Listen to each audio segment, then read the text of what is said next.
orang bahagia itu ya kuncinya ilmu. Kok ada orang ilmunya tinggi tapi tidak bahagia, ya berarti dia sebenarnya belum terlalu tinggi ilmunya. Kalau sudah tinggi ilmunya, dia tahu caranya bahagia. Assalamualaikum warahmatullahi wabarakatuh. Bismillahirrahmanirrahim. Alhamdulillahi rabbil alamin. Wa bihi nasta'inu ala umurid dunya waddin.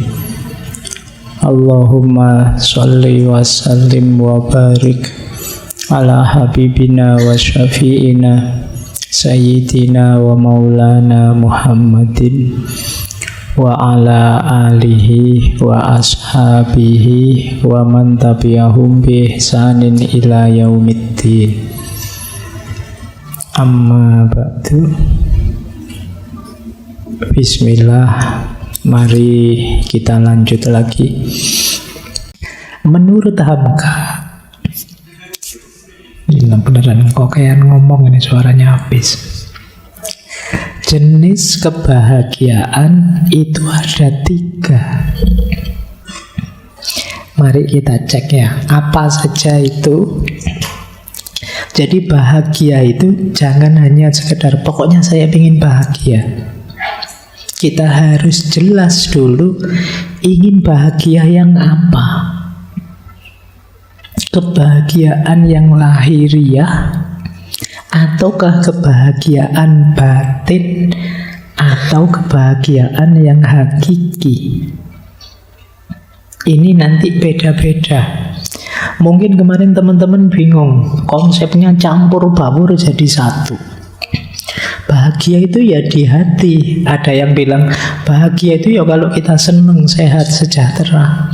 Ada yang bilang bahagia itu ya ketika kita dekat dengan Allah, ketika kita ma'rifat dan lain sebagainya. Oleh Hamka, untuk lebih mudahnya, ayo kita bagi saja. Ada kebahagiaan lahiriah, ada kebahagiaan batin, ada kebahagiaan hakiki. Hakiki itu hakikat sejati, puncaknya kebahagiaan. Jenis-jenis kebahagiaan ini saling berkait. Untuk bisa bahagia secara batin, lahir kita harus bahagia. Untuk bisa menemukan kebahagiaan hakiki, batin harus beres, lahir juga harus beres, sudah bahagia. Tapi kalau kita berhenti di kebahagiaan lahir saja, bisa saja kita tidak mendapat kebahagiaan batin dan tidak ketemu kebahagiaan hakiki. Itulah mengapa banyak orang kaya, banyak orang sukses, tapi tidak bahagia. Kenapa? Kebahagiaan yang dia miliki hanya kebahagiaan lahir. Dia belum menggarap ranah kebahagiaan batin. Kita kan kadang-kadang heran dengar berita, apalah artis Korea sukses, cantik, pasangannya ya cakep, stres, depresi, bahkan ada yang sampai bunuh diri. Itu kan kita geleng-geleng, kurang apa ya? Wong saya mimpi kayak gitu, saya pengen kaya, saya pengen pasangan yang hebat, saya pengen punya rumah, punya mobil. Mereka punya semua yang saya inginkan, tapi kok stres, kok tidak bahagia? Nah, karena yang kamu sebut, yang kamu kejar tadi adalah masih kebahagiaan lahir. Dan tidak jaminan kamu kalau sampai titik kebahagiaan lahir itu batinmu beres. Tapi sebaliknya, kalau kamu sampai di titik lahir di titik batin, biasanya lahirnya beres. Jadi ini ya lahir itu paling tidak terpenuhi kebutuhan-kebutuhan lahiriahmu. Jadi nanti ketika membahas tema kebahagiaan, kalau menurut Hamka, ayo kita cek ya. Ada kebahagiaan lahir, ada kebahagiaan batin, ada kebahagiaan hakiki. Kalau kebahagiaan lahir itu fisikal, kalau kebahagiaan batin itu hati dan akal, kalau kebahagiaan hakiki itu eksistensial, berhubungan dengan kesejatian kita sebagai manusia. Pak, saya sudah mencapai kebahagiaan hakiki, Pak. Misalnya, kamu punya duit? Tidak punya, Pak. Sulit. Jadi, kenapa? Karena kalau kamu shortcut tiba-tiba kebahagiaan hakiki, kamu merasa ma'rifat. Tapi kebahagiaan lahirmu tidak terpenuhi, bisa saja nanti modal kebahagiaan hakiki itu kamu gadaikan untuk kebahagiaan lahir. Itulah mengapa kadang-kadang ada orang agamanya pinter, mantep, batinnya luar biasa, tapi ya dia pakai itu semua untuk mencari keuntungan lahiriah. Jadi karena dia yang bawah belum beres, tiba-tiba merasa sudah atas, atau sebelumnya belum nyampe sih sebenarnya, hanya actingnya saja. Banyak orang sekarang acting. Ada yang acting jadi orang pinter, ada yang acting jadi ulama, ada yang acting, banyak orang acting. Kamu harus hati-hati hari ini, karena sekarang fasilitasnya memungkinkan. Kamu ingin jadi apa saja, apalagi dunianya dunia media sosial, dunia digital. Kamu bisa jadi apa saja yang kalian inginkan. Kalian ingin jadi paling hebat, bisa. Kalau di dunia nyata pendiam, kalem, tapi begitu masuk dunia medsos gowanes, itu banyak yang kayak gitu. Jadi kamu bisa berubah 180 derajat. Kadang orang kaget, orangnya cuma kayak gini, tapi postingannya kan ngeri-ngeri. Itu acting namanya. Nah, kebahagiaan juga begitu. Banyak orang yang acting bahagia, padahal dia bahagia bener apa enggak, hanya dia yang tahu. Baik, kita lanjutkan ya, karena masih agak panjang ini penjelasan-penjelasan beliau. Sekarang kita jelajahi jalan-jalan menuju kebahagiaan. Untuk menuju kebahagiaan, kita harus memperhatikan dua aspek. Yang pertama, aspek material dalam kehidupan kita. Yang kedua, aspek immateri. Yang pertama apa? Aspek materialnya. Syaratnya untuk kita bahagia nanti secara paripurna tuntas adalah sehat badan dan sehat jiwa. Sehat badan yang paling awal, karena kalau fisik kita tidak sehat, jiwa kita juga tidak akan optimal. Sepinter apapun misalnya, Pak, saya itu pinter loh Pak, akal saya itu buat mikir apa saja bisa, tapi kamu ringkih, gampang sakit, waktunya enak-enak ngomong malah batuk. Tidak sehat kan, tidak bisa optimal. Maka kesehatan nomor satu kalau kalian pengen bahagia. Sejak sekarang kamu rancang sendiri hidupmu biar kamu tetap sehat sampai besok. Sedahsyat apapun kamu, kalau sakit selesai sudah. Kamu sendiri yang ngatur ya hidupmu. Mungkin yang tiap hari melekan di kafe-kafe, mulai kamu manage. Hidupmu butuh istirahat, meskipun bukan berarti istirahat terus. Ya, Pak, saya ini jaga kesehatan loh Pak, saya tiap hari tidak ngapa-ngapain biar sehat itu ya berdoa. Jadi cari rumus sehat yang positif. Ya termasuk kesehatan jiwa. Kesehatan jiwa itu berarti kamu menjaga pikiranmu, menjaga hatimu. Kalau fisik tadi jangan dimasuki misalnya oleh makanan-makanan yang tidak bergizi, makanan-makanan yang mengacaukan kesehatan. Ya jiwa rohani juga begitu. Akalmu jangan disuplai hal-hal yang merusak, hatimu jangan dikotori oleh hal-hal yang membuat kita buta, membuat kita gelap. Kalau isi pikiranmu barang rusak semua, ya cara pandangmu terhadap hidup juga rusak. Kalau hatimu gelap, hatimu sakit, ya hidupmu akan nabrak-nabrak. Karena hati itu kan yang mengorientasikan diri kita. Hati jadi kunci arah perjalanan kita kemana. Kalau akal itu kan dia menguatkan, mendukung atau melemahkan. Dua-duanya penting. Kalau ingin bahagia, sehat badan dan sehat jiwa jadi kunci. Seandainya semua hal beres, hanya kesehatan badan dan jiwa saja yang tidak beres, itu namanya tidak beres juga. Jadi jangan dikira kesehatan itu sepele. Apa sehat itu kan fisik saja. Iya, tapi tanpa itu hidupmu tidak akan bermakna. Jadi jaga kesehatan. Makanya mensana, ya dalam tubuh yang sehat terdapat jiwa yang sehat. Maksudnya dalam pengertian seperti yang saya jelaskan tadi.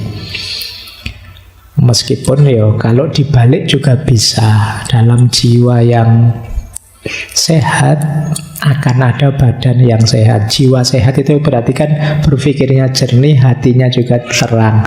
Kalau orang berpikirnya jernih, badannya mesti sehat. Kenapa? Dia tahu apa yang membuatku sehat dan harus aku lakukan, apa yang membuatku sakit dan harus aku jauhi. Nah, kok kamu ngaku pinter tapi tidak tahu caranya hidup sehat, ya berarti kamu kurang pinter. Jadi orang pinter itu ya tahu cara menjaga kesehatannya. Nah, jadi ini rumus pertama kalau ingin bahagia. Sehat jiwa, sehat raga. Kalau lagu Indonesia Raya itu kan bangunlah jiwanya, bangunlah badannya. Jadi dua-duanya harus bangun, harus sehat semuanya. Dan saling mempengaruhi. Tidak bisa sehat salah satu saja. Harus dua-duanya sehat. Sakit di salah satu, alamat yang lain terpengaruh. Baik. Di buku dijelaskan lebih detail oleh Hamka cara untuk kita meraih kebahagiaan jiwa itu ilmu dan melakukan hal-hal yang dapat menyucikan diri. Ini dulu pernah dijelaskan panjang lebar hubungannya ilmu dengan kebahagiaan waktu kita membahas Sokrates dan Plato. Karena ini termasuk yang diambil oleh Hamka bahwa orang bahagia itu ya kuncinya ilmu. Kok ada orang ilmunya tinggi tapi tidak bahagia, ya berarti dia sebenarnya belum terlalu tinggi ilmunya. Kalau sudah tinggi ilmunya, dia tahu caranya bahagia. Yang kedua, ini juga menarik. Kalau ingin bahagia, harus punya teman yang baik. Circle yang cocok, sederhananya itu. Kalau temanmu ngaco semua, ya sulit kamu bahagia. Kamu bisa terseret ngaco atau bertahan mati-matian biar tidak kacau dan energimu habis di situ. Jadi pokoknya saya tidak mau Pak, saya punya teman itu Pak, hidupnya saya tidak mau ikut-ikutan dia misalnya. Iya sih, kamu bisa begitu. Tapi kalau tiap hari begitu, waktumu habis untuk bertahan. Kayak orang sepak bola ya, kalau waktumu habis untuk bertahan saja, ya lama-lama mesti kebobolan. Jadi kalau memang sama sekali kamu tidak bisa melawan circlemu, ya minggir dulu.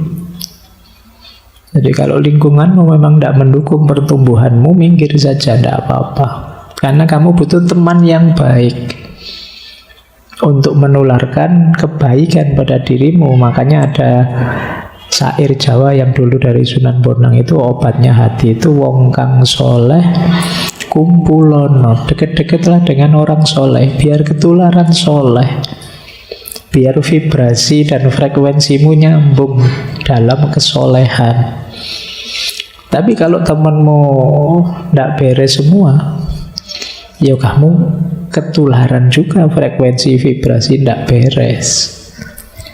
Jadi cari circle yang cocok untuk pertumbuhan cita-citamu. Kalau kamu pinginnya jadi pemain band, kan kamu harus deket-deket teman-teman yang seneng musik. Kalau kamu pingin jadi apa, deket-deket dengan teman yang sesuai dengan apa keinginanmu tadi. Ini circle. Jadi cari teman yang baik, yang mendukung kebahagiaanmu. Jangan cari teman yang mengacaukan ritme hidupmu, apalagi yang benci kamu, apalagi yang dendam padamu, apalagi yang dengki padamu. Kamu tidak akan tenang hidupmu. Baik, jadi ini yang pertama ya, untuk bahagia, sehat jiwa raga, teman baik. Nanti kamu cari dalam hidupmu masing-masing, mana yang sudah saya miliki dan mana yang belum. Kalau belum, hadirkanlah. Akan jadi syarat kebahagiaanmu. Yang ketiga, kalau ingin bahagia harus mau berpikir.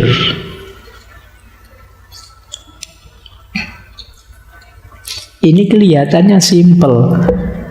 Bukan otomatis, Pak. Apa ada orang yang tidak mikir?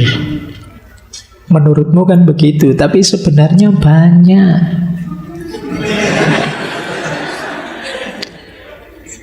Iya, banyak orang yang tidak mau mikir. Bahkan yang muda-muda ini banyak loh. Kadang kalau saya tanya, gimana mas rencanamu ke masa depan? Alah Pak, saya mengalir saja. Loh iya kan, itu kan alamat kamu tidak mau mikir mesti tentang hidupmu. Kamu tidak sungguh-sungguh merenungi hidupmu, menemukan titik-titik kebijaksanaan, mencari titik-titik keputusan yang penting, yang membuatmu jadi lebih baik, lebih baik. Syaratnya tetap mau berpikir.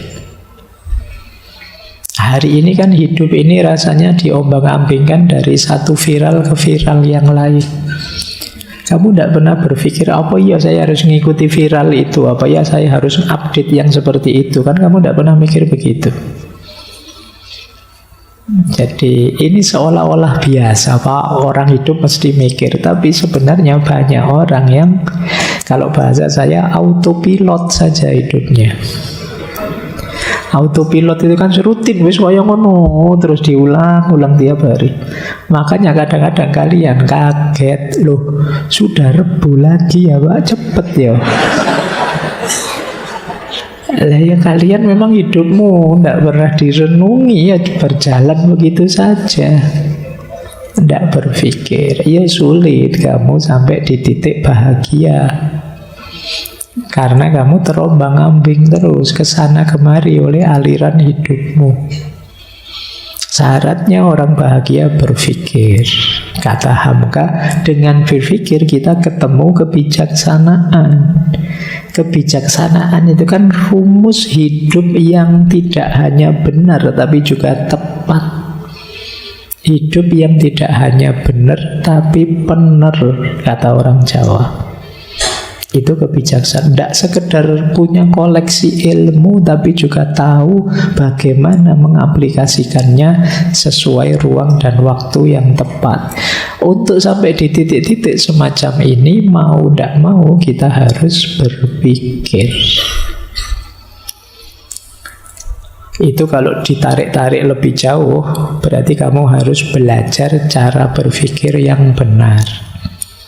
Dan disiplin yang mengajari kita cara berpikir yang benar itu logika, ilmu mantek, adanya di filsafat. Sayangnya kadang-kadang filsafat kamu anggap haram. Sudah males mikir, filsafatnya haram, ya selesai.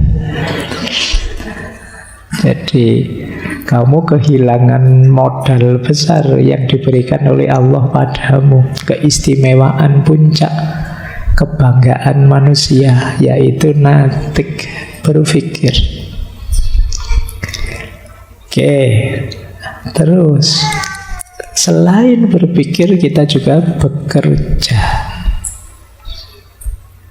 ya, atau boleh berkiprah, boleh berkarya sama yang berhubungan dengan nilai diri dan kemanfaatan diri kita.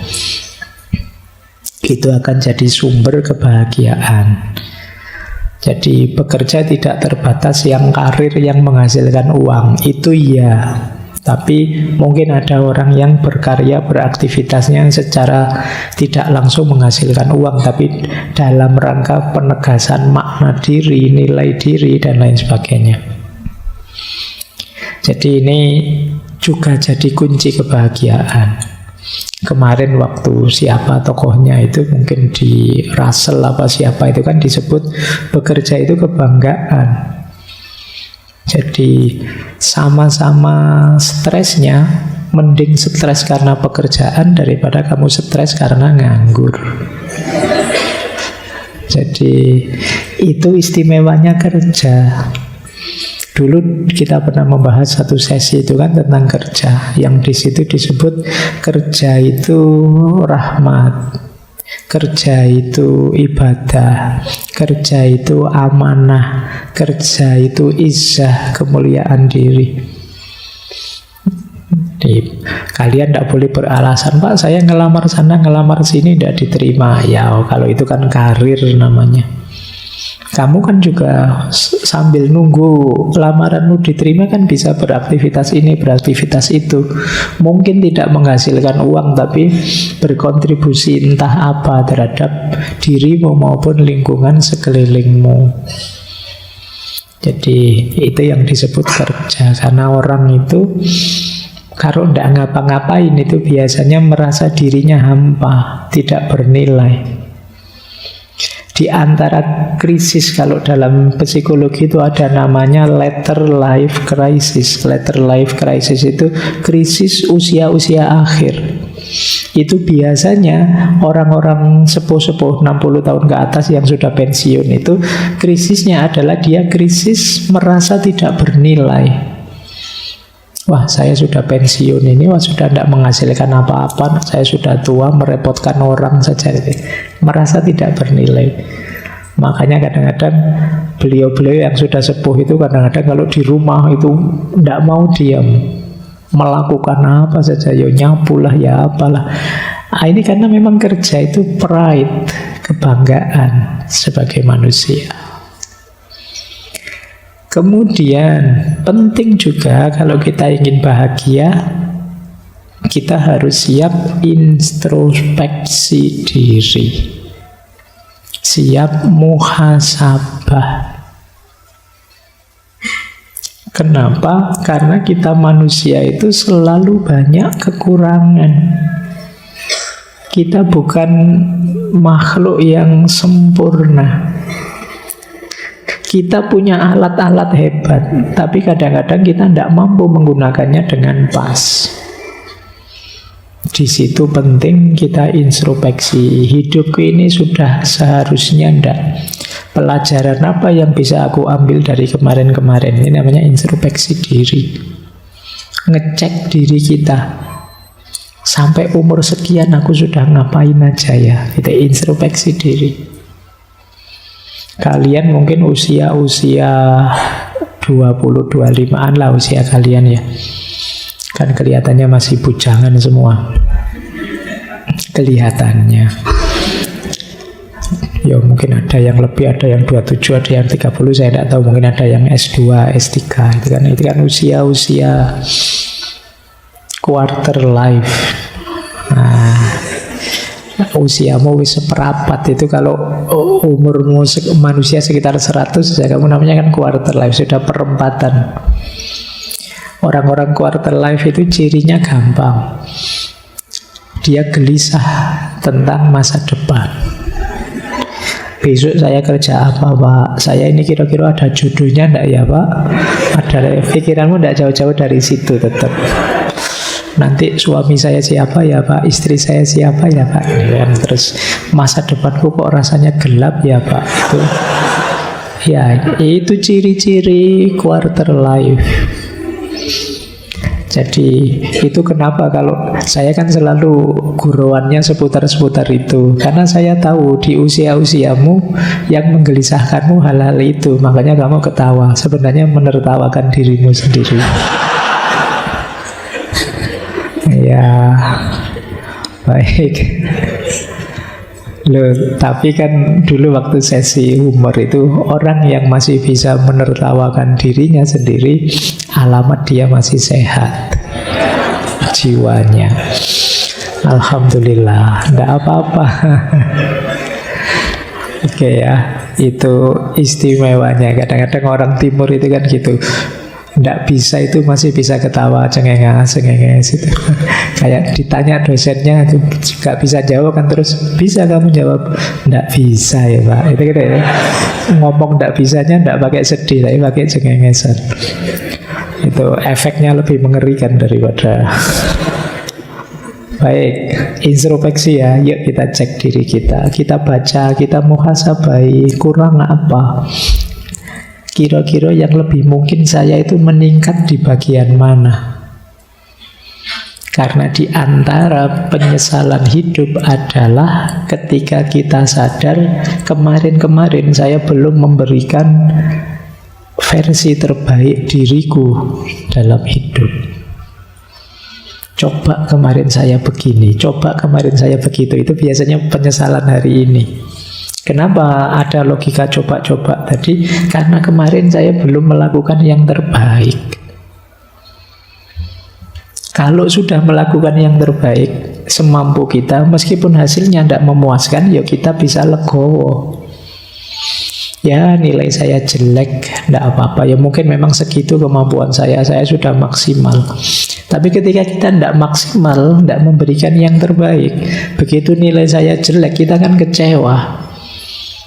Coba kemarin saya agak serius sedikit ya, coba kemarin saya agak mempeng sedikit belajarnya.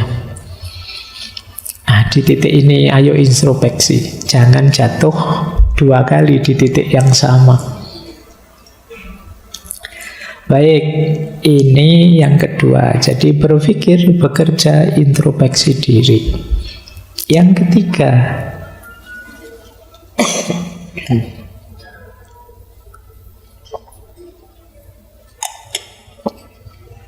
dalam aspek material kebahagiaan ada dua karakter kunci kalau kita ingin bahagia.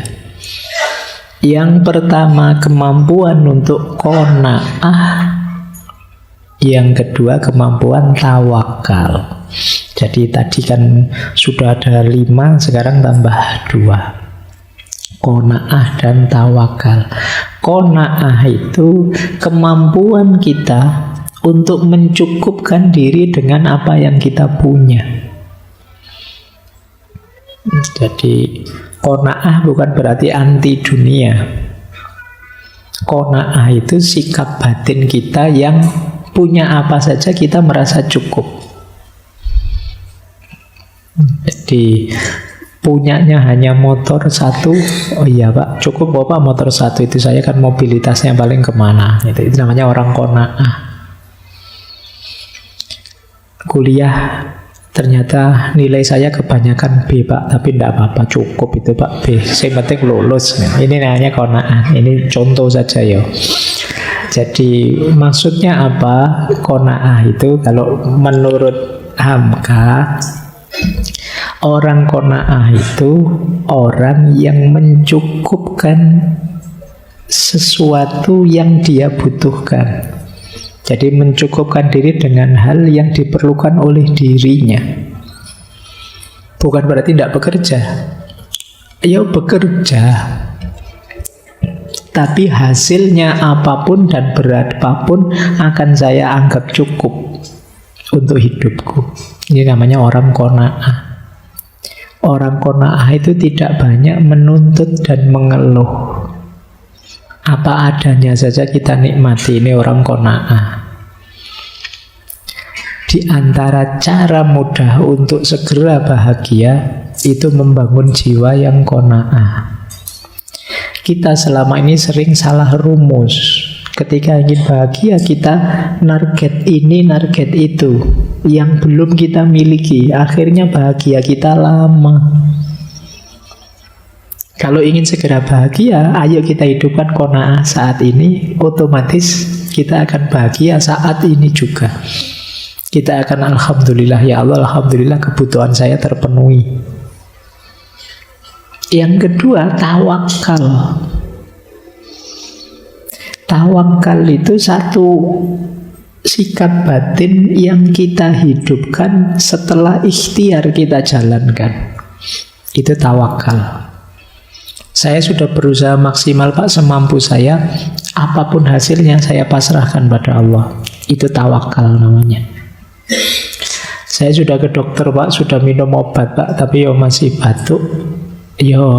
Pasrah ke Allah. Itu namanya tawakal. Jangan belum minum obat, belum periksa, belum apa, sejak awal sudah pasrah saja pada Allah Pak. Itu bukan tawakal, itu namanya. Jadi tawakal itu kita lahirkan setelah ikhtiar maksimal dijalankan.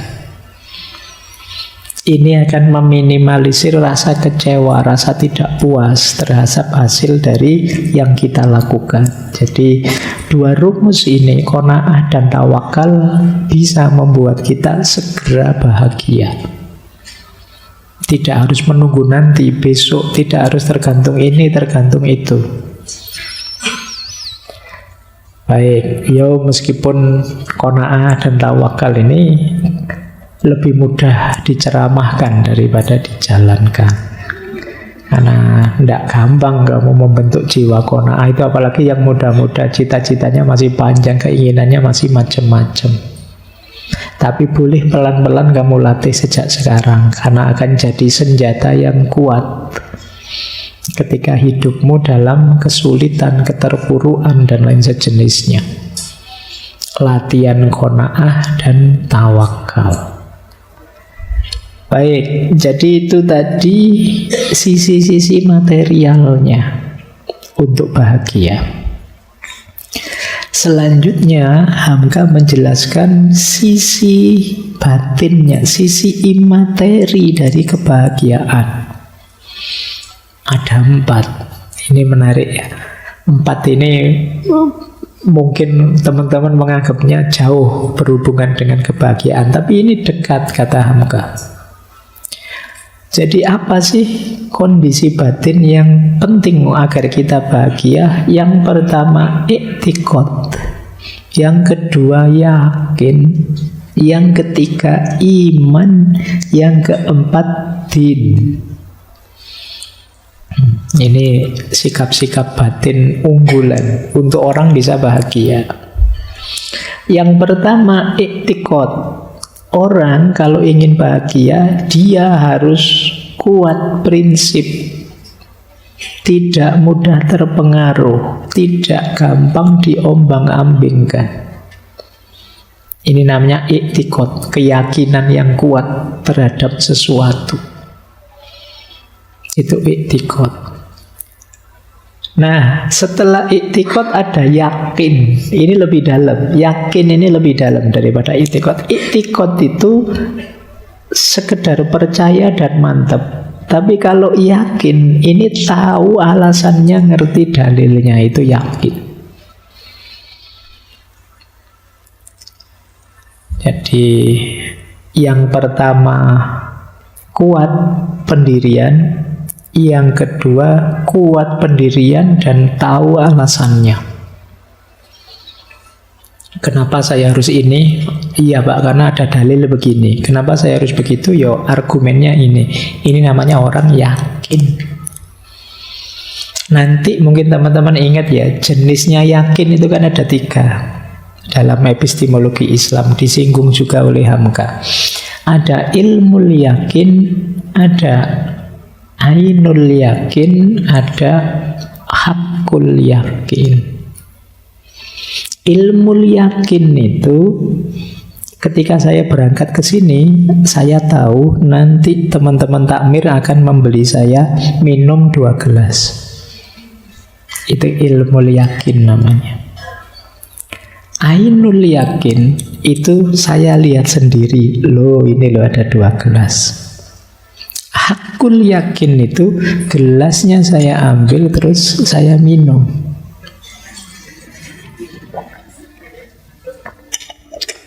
Ini hakul yakin.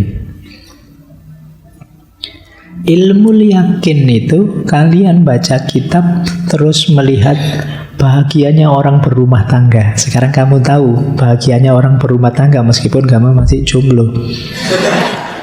Itu ilmu yakin.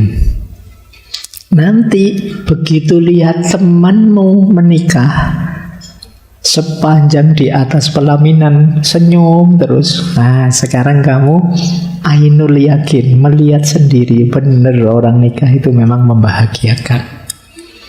Tapi ini masih ainul yakin. Kalau ingin hakul yakin, ya kamu menikah sendiri, nanti kamu baru sadar ternyata itu namanya hakul yakin. Jadi ini levelingnya ya.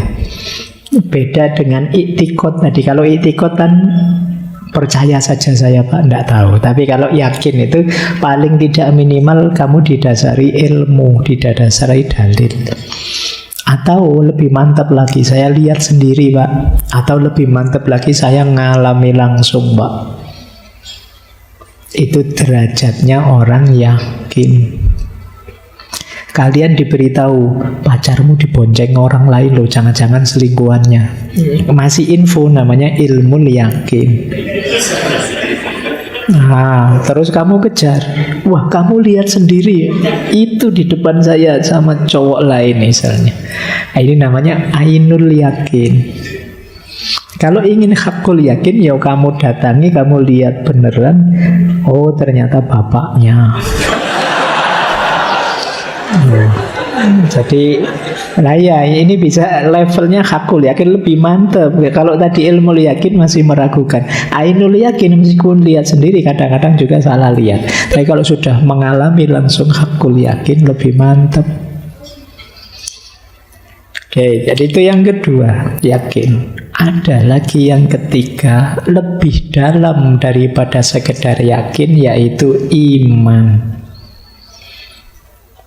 Kalau iman ini ranahnya sudah meluas, tidak hanya berhubungan dengan keyakinan, tapi juga berhubungan dengan ungkapan lewat kata dan tindakan atau perbuatan. Itu iman namanya.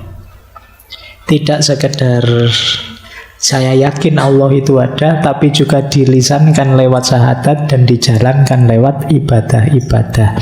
Itu iman. Kita bahagia juga begitu. Tidak hanya dalam hati, tapi juga dalam pikiran, dalam perbuatan, dalam kata-kata. Sinkron semua, di situ kita bahagia.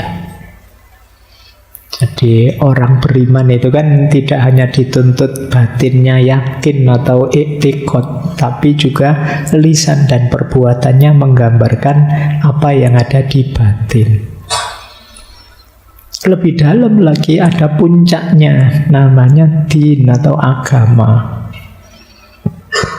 Cirinya apa? Agama, lupa kan tadi sudah ada batinnya, lisannya, kemudian perbuatannya ya. Tapi kalau agama nambah satu variabel lagi, yaitu keutuhan hidup kita sepenuhnya kita pasrahkan pada Allah. Jadi ada taslim, penyerahan diri sepenuhnya pada Allah. Inna sholati wa nusuki wa mahyaya wa mamati lillahi rabbil alamin. Itu sisi din, namanya agama. Jadi ini situasi batinnya orang yang bahagia. Itu yang paling awal namanya iktikad. Lebih mantap lagi namanya yakin. Lebih mantap lagi ada pada iman. Lebih mantap lagi ada pada din, agama. Ya karena nanti kebahagiaannya kan incerannya bahagia dunia dan akhirat. Baik, kalau yang sebelumnya tadi aspek materi lebih banyak bahagia di dunia. Kalau ini batin yang mengarah juga ke akhirat. Makanya ada iman, ada din.